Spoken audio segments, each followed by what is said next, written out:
Il 2021, secondo anno della pandemia da coronavirus, va a concludersi all'insegna del caos tamponi, con code e disagi nelle ULSS di tutto il territorio regionale, mentre infuria la polemica tra la regione e i medici di base, accusati in un certo senso di prescrivere tantissimi tamponi anche forse ad alcune persone che non ne avrebbero bisogno, e invece di effettuarne pochi, anzi pochissimi in percentuale.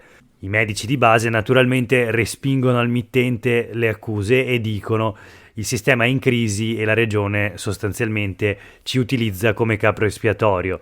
C'è una novità dal punto di vista della pandemia. Sulle prime pagine dei quotidiani locali di oggi il Gazzettino titola "Covid è allarme bambini", e infatti purtroppo oggi c'è una notizia tragica relativa alla morte di una bambina di 3 anni per coronavirus, aveva patologie pregresse.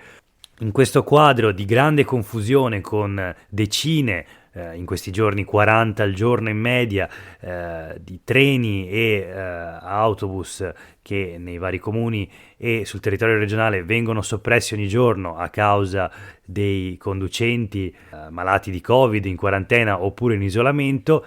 Insomma, in questa situazione di contagi diffusi, di pandemia, di dibattito sulle nuove misure da parte del governo, che riduce la quarantena, ma per esempio introduce l'obbligo di FFP2 proprio sui trasporti, insomma, un'altra novità riguarda la proposta del ministro per i rapporti con il Parlamento, che oggi sulle pagine del Corriere del Veneto parla apertamente di obbligo vaccinale. Federico D'Incà, appunto bellunese e ministro per i rapporti con il Parlamento, dice ormai gli italiani, la gente lo vuole, si va verso l'obbligo vaccinale.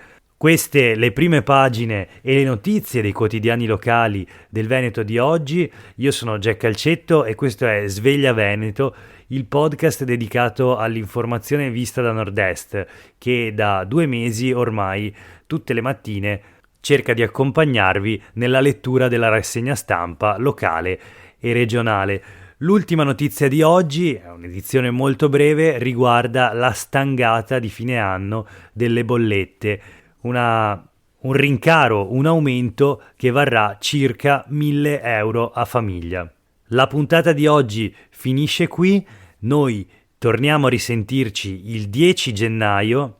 Nel frattempo vi chiedo di riascoltare tutte le puntate del podcast che non avete ancora ascoltato, ovviamente, farmi sapere le vostre opinioni scrivendo all'indirizzo mail sveglia.veneto@gmail.com, e ancora una volta vi invito a condividere il podcast se vi è piaciuto, lasciare una valutazione sulla pagina Spotify del podcast e seguirlo su tutte le piattaforme dove è disponibile. Infine vi ricordo che esiste un canale Telegram dedicato proprio a questo podcast e si trova scrivendo t.me/Sveglia Veneto sulla barra di indirizzo del browser, oppure cercando Sveglia Veneto all'interno dell'app di messaggistica Telegram. Per oggi è veramente tutto, grazie per aver ascoltato Sveglia Veneto nel corso del 2021, spero continuerete a farlo anche nel prossimo anno. Buona fine, buon inizio e tanti auguri per un buon 2022 da Sveglia Veneto e da Jack Calcetto. Buona giornata.